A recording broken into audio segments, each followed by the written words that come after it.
Hello, everyone, and welcome to the 5th episode of the 2nd season of the Surrogate podcast. Today, I'm joined by Rachel and Kay, and we're going to be talking to you a little bit about early pregnancy. I'm going to hand over to Kay for the 7th time to tell us a little bit about herself before we jump into it. Hi, I'm Kay King and I work for My Surrogacy Journey as the head of ethics and policy. I am also a surrogate who's between 34 and 35 weeks pregnant. This is my second journey, but first pregnancy. And I'm also a doula specialising in baby loss and grief. Welcome, Kay. Thanks for joining us. Hi, I am Rachel Mason. I was a surrogate and gave birth in April this year. So trying to remember some of the things from early preggle. Tough. I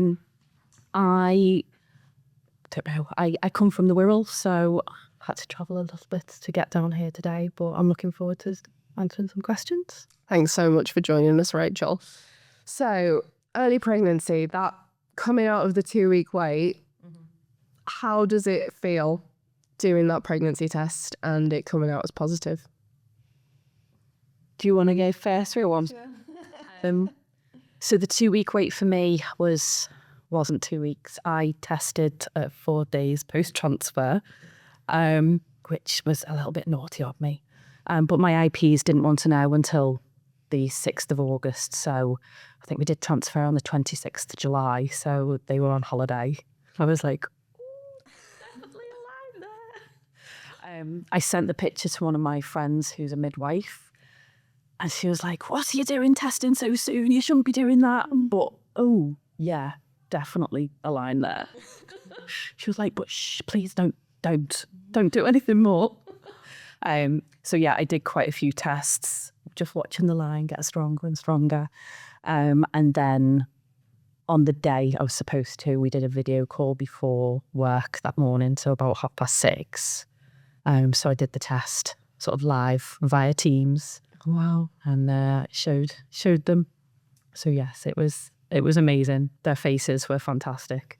I mean, coming out of the 2-week wait, I can only imagine sort of like the anticipation and stuff that's built up. Also, that's a moment. Yeah, definitely. And for you, Kay, I mean, it's going back a couple months ago now, given that you're about to give birth. But tell us a little bit about your experience. Yeah, it's a funny thing coming out of the 2-week wait, because I think beforehand you anticipate, right, if this is going to be positive, great, we've done it, we've reached the point where we've got a positive pregnancy. And actually, as I've alluded to on other episodes, I think you then suddenly just go into a new cycle of, oh, okay, now we're waiting for the heartbeat scan, and there's this real of obviously, like, you've hit this landmark in your journey and it's so exciting, and you want to kind of stay there and pause and be like, yeah, we're pregnant, it's positive. And also, this is so unusual to know you're pregnant 2 weeks, sometimes even less, in Rachel's case, 4 days after you've had an embryo put into you. Now, in a non-assisted conception, it's pretty likely you're not going to kind of figure that out until you miss your period, or until, sometimes even later on when you go, hang on, it's been weeks since I had my period, or, the timescales are completely different. And so you're then in this hyper focus of, I know something that I'm not quite prepared to tell my friends, my family. As a surrogate, you're also adhering to what your IPs want. They maybe don't want anyone to know till 12 weeks. And suddenly time takes this whole new trajectory. And then that's coupled with like, right, okay, come on then, let's crack on. Like, healthy eating, how am I going to manage this pregnancy? What am I going to do to suddenly start thinking around, like, don't heavy lift, and, all the things that you've been waiting to want to feel are there, as well as the kind of new level of anxiety. So it's a real mix of emotions. I mean, yeah, I can only imagine, like, breaking that news to that set of IPs who have just been anxious for this one moment. Rachel, you touched briefly then on the fact that you and your IPs did a phone call and you broke the news to them that way. Can you tell us a little bit more about that conversation? Do you just call them and go, it's positive? We'd planned it because they were on holiday, so I was sort of keeping this massive secret from them. So I already knew the outcome. It wasn't like a big surprise for me, but their faces, I actually did a screenshot of their faces and sent it to them. Proper ugly crying. and which was really, really nice, but also a great memory as well. They were just so happy. Was that your first transfer? First surrogacy journey, first transfer. Yeah, so worked first time. So lucky. They'd had previous failed attempts as well, so they didn't want to let anybody know. They wanted to wait until 20 weeks. So they didn't want to tell any of their family because they had other losses with previous transfers. But yeah, just the fact it worked first time with me was incredible. It's a really unique thing you're talking about there, and it's worth mentioning on this episode, which is that compared to an unassisted reproductive journey, that's, I always encourage people to tell people about their pregnancy so that people are invested both in a loss, if that occurs, and in a live birth, if that occurs. But when you're a surrogate, you are holding space for sharing your news within your own support network. Often as a surrogate, if you've been through multiple transfers, there's a lot of people rooting for you getting pregnant as well, like for your journey, and holding that alongside what you've agreed with your IPs and what's right for them, particularly if it's a hetero couple who have been through loads of rounds of infertility beforehand. They might not want to talk about this pregnancy much at all, let alone share news in, all these ways that we do online and what have you anymore. So yeah, it is a really interesting thing to navigate in surrogacy, early pregnancy. Absolutely. And Kay, I happen to know a little bit of background around how it kind of went with your IPs. But for those that don't know, obviously you and your IPs are actually live quite far away. So can you tell us a little bit about how you broke the news to them? 'Cause your story is a little bit different. A little unique in the sense that we're making a documentary about queer parenting, and so we filmed me sharing the pregnancy test. So I'd sort of alluded to, you're not going to be disappointed by the news, but could you come to a film studio so that we can film it? So yes, me doing my pee stick was live on camera, and yeah, then they sort of stood there holding it. I think they thought that the pee stick was still in pee, but it wasn't, and then read it, and then yeah, we just had this beautiful kind of filmed hour together of them ringing their families and us just going, oh my gosh. One of my IPs, Eduardo, is very he's very steady and very kind of like spiritually steady, and was just like, Oni. And then it's like, oh, I'm so pleased you did. I didn't.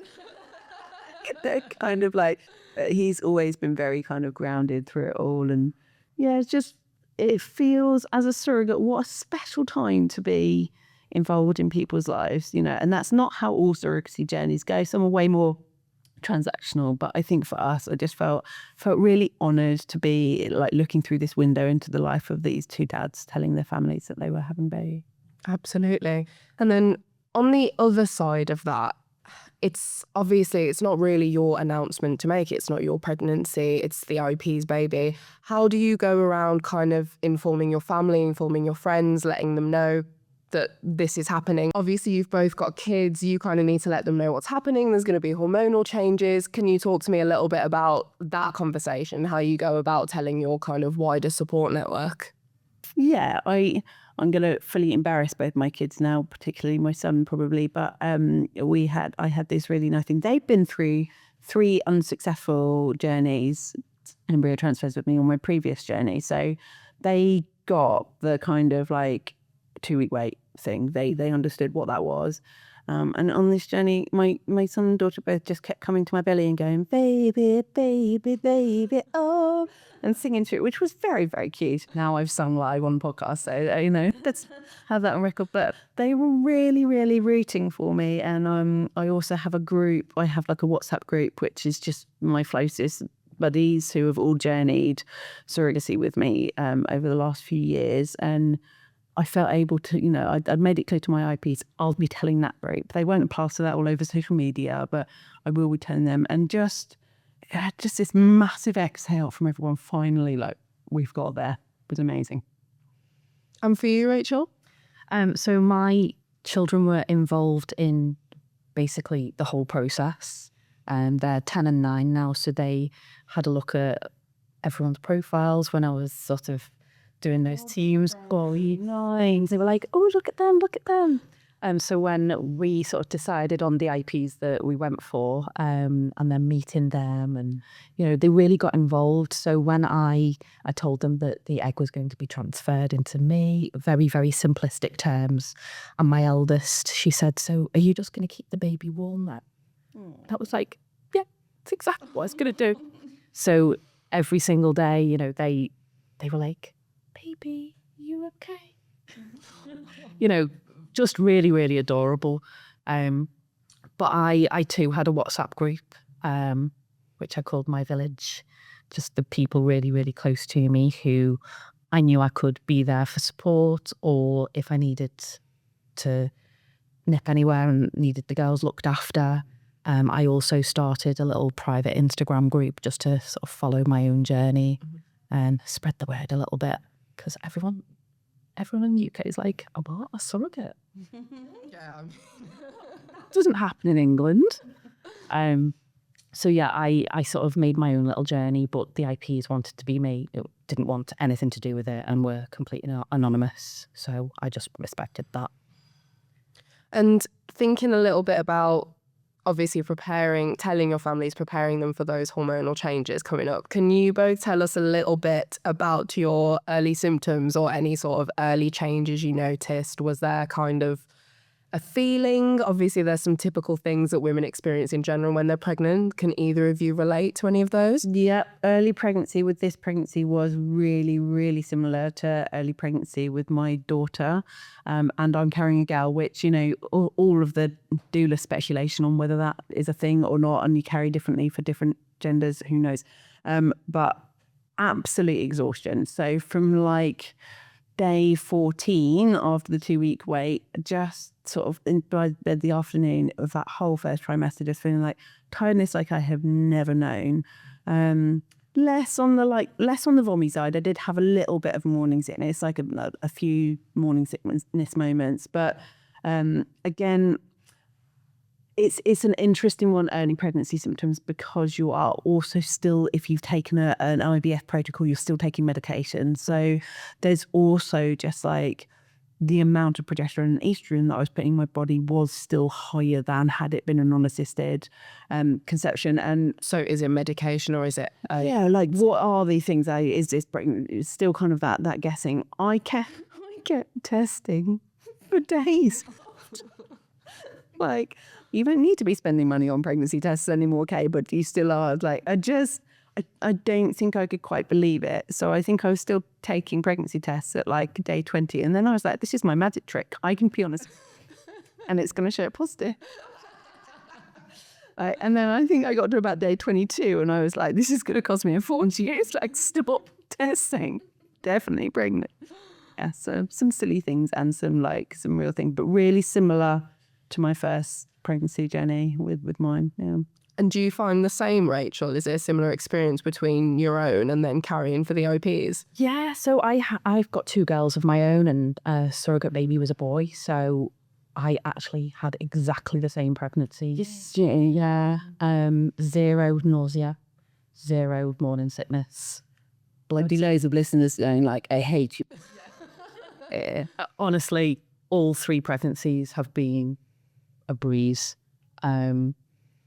Just a bit bloating, but just nothing other than a bit tired.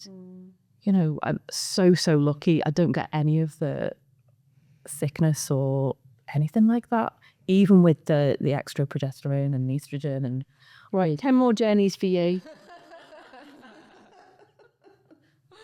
if age wasn't a factor, I would.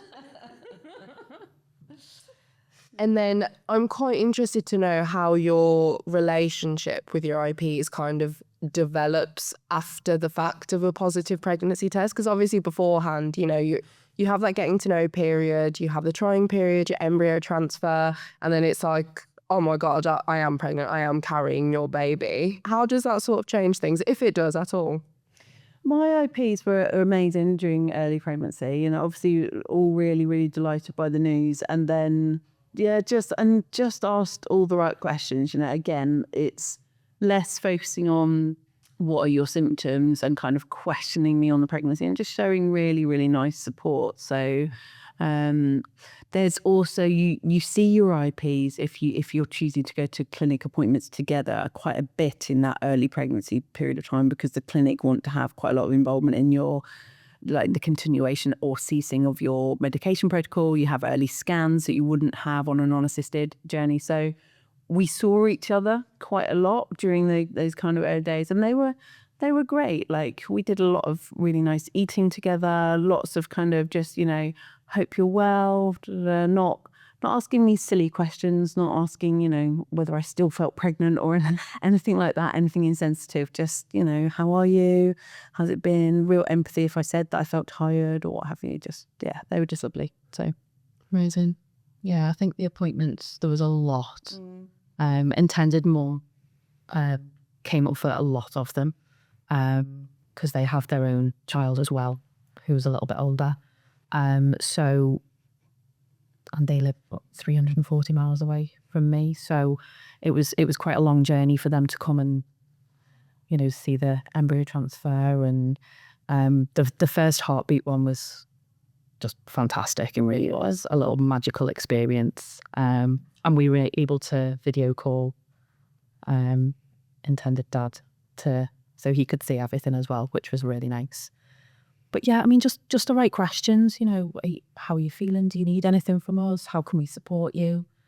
And I think for them, it was a lot of worry as well, because they'd had the previous losses, and they didn't want to tell anyone till sort of the 20-week scan, till things were sort of a little bit more, yeah, okay, this is real now. So yeah, very nervous still, but they were there to support me. we had a bit of a 5-minute moment at one of our appointments. I think it was our first scan, our second scan, where the sonographer was actually convinced that he could see 2 heartbeats. So we had this moment, and it transpired that what he was seeing was the umbilical cord, which has a pulse as well. But I could see the screen and I could see what he was seeing. And then I just had this moment, and then we were left in a room for 5 minutes while they went and got a second sonographer, and we just all sort of sat there, and I'm like trying to read whether Danny and Edu, my IPs, are delighted by this news, petrified by this news, how I'm feeling about this news. And I think the only line I said is, my expenses just went up. This moment, and then we very, very shortly afterwards got confirmation that there was actually only 1 heartbeat. But yeah, you continue on a roller coaster, those early scans, and whilst it's incredible what fertility centres and clinics offer in terms of that hand holding in the early days, it's hyper focus. Mm-hmm. You can't just kind of crack on with life. It is a hyper focus on that pregnancy. Yeah. And you've obviously, Kay, I know that you and your IPs are quite far apart. We've mentioned, Rachel, you've mentioned that you and your IPs were quite far apart. What kind of helped you feel cared for and supported knowing that they're so far apart? We set up a little WhatsApp group. We had regular Teams calls, and the kids got involved, which was absolute bedlam at times. They just squawked at each other. So we had to arrange separate ones for the kids and then actual ones where we could talk. But yeah, just being there, and intended mum used to come up quite a bit just for all those appointments, which were loads, so many of them. We actually went down to visit them as well. Stayed in their house, me and my 2 girls, which was lovely. Trip to Go Ape, which was great. The kids loved it. But then, yeah, they were like, do you mind if you do a second pregnancy test so that we could actually see it live? So yeah, they were like, okay. Do you like, it's real? So yeah, I think that was quite a good moment, that it wasn't just over a Teams call, it was live. They saw the cross appear. Yeah. Yeah. I think there's a bit of a sort of a moment of like, okay, cool, I've just got to crack on with pregnancy now. That does happen at that point. Like, although we were seeing each other a lot, I think I've been really fit and well through pregnancy. So although there was tiredness and sickness, like there is this moment where you go, okay, cool, I've got to just get on with like my day job and my life. This isn't going to be hide and focus every single day for every single bit of it. So yeah, that sort of settled into rhythm, I suppose, from once we stopped working with the clinic, once I'd sort of transferred into local midwifery care, of just like, you know, updating them when I needed to. They don't come to every appointment. I live in Devon, they live in London. Like, certainly once we're in midwifery care, we're not at everything together, and just kind of working out between you, like, what bits do you need to be involved in, which bits don't you need to be involved in, and then leaning in where I had wobbles or difficult thoughts, leaning into my friendship group, probably more than my IPs, you know, at that point, kind of like having a bit of an emotional day stay, or, you know, just letting people know that. And just to sort of wrap up for any intended parents listening, if you could give them sort of 3 key things to make sure you do during that early pregnancy period for your surrogate, what would those be?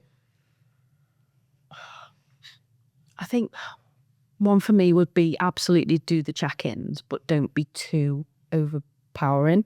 You know, the surrogate does have their own life, possibly their own children, their own job, their own hobbies, you know, and whilst this surrogacy is their baby, you know, we do have our own lives as well, you know, and like Kay said, it's not hyper-focused every single day, you know, it's got to be a bit of, okay, we need to take the foot off the pedal now because, you know, my eldest has got dance and they've got swimming and we're bright, God, so life happens. So yeah, you know, be there, but also just take that step back when needed.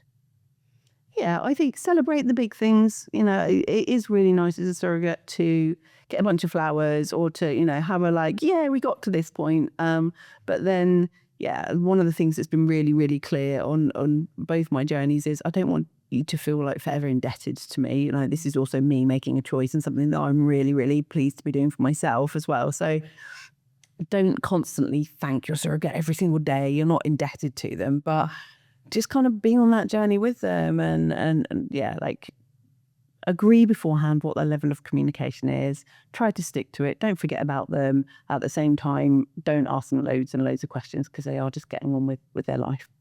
Amazing. Thank you both so much. Your experience is really invaluable.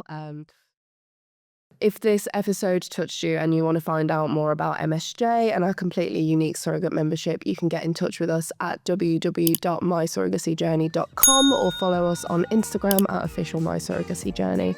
Thank you both so much for coming. Thank you.